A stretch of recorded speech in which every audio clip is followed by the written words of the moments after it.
मग माझी याची इच्छा वगैरे तर गेलीच होती, अभ्यास वगैरे. मी म्हणले की जाऊ दे, नशिबात नसेल.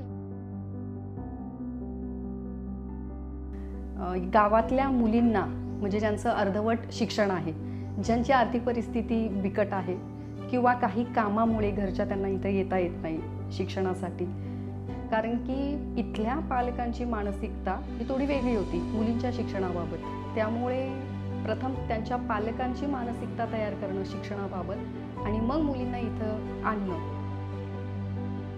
इथे शिकवण्यामध्ये खरेपणा आहे मॅडम. इथे फक्त एक क्वांटिटी नसते, म्हणजे संख्यात्मक उत्पादन करतात तसं नाही.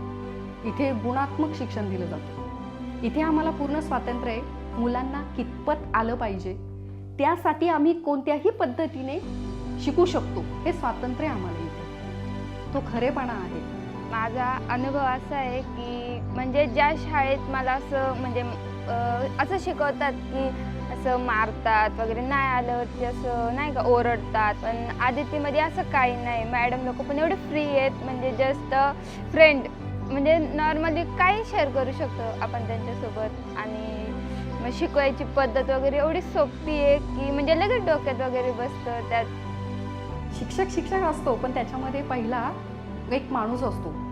मग त्या विद्यार्थिनीच्या काय प्रॉब्लेम्स आहेत, समस्या आहेत, ते आई म्हणून, कधी मैत्रीण म्हणून तिचे काय जे प्रश्न आहेत ते आम्ही सोडवण्याचा प्रयत्न करतो. म्हणजे अभ्यास व्यतिरिक्त अजून काहीतरी नवीन काहीतरी शिकवतात तिथं. जर माझ्यात काही टॅलेंट आहे ते टॅलेंट ते वरती पण नेतात. म्हणजे असं लय भारी वाटतं मला, म्हणजे नाही का असं घर टाईप फील होतं. आणि घर म्हणजे अशी वाटतच नाही ती शाळा आहे, माझं स्वतःचं काहीतरी आहे असं वाटतं मला. आणि नंतर मग मला असं वाटलं की हां, मी 10वीची परीक्षा देऊ शकते. त्याच्यामुळं मग मी निर्णय घेतला की मी 10वी पास करेन. आणि मग मला आता नर्सिंगची इच्छा आहे, तर मग मी नर्सिंग करणार आहे.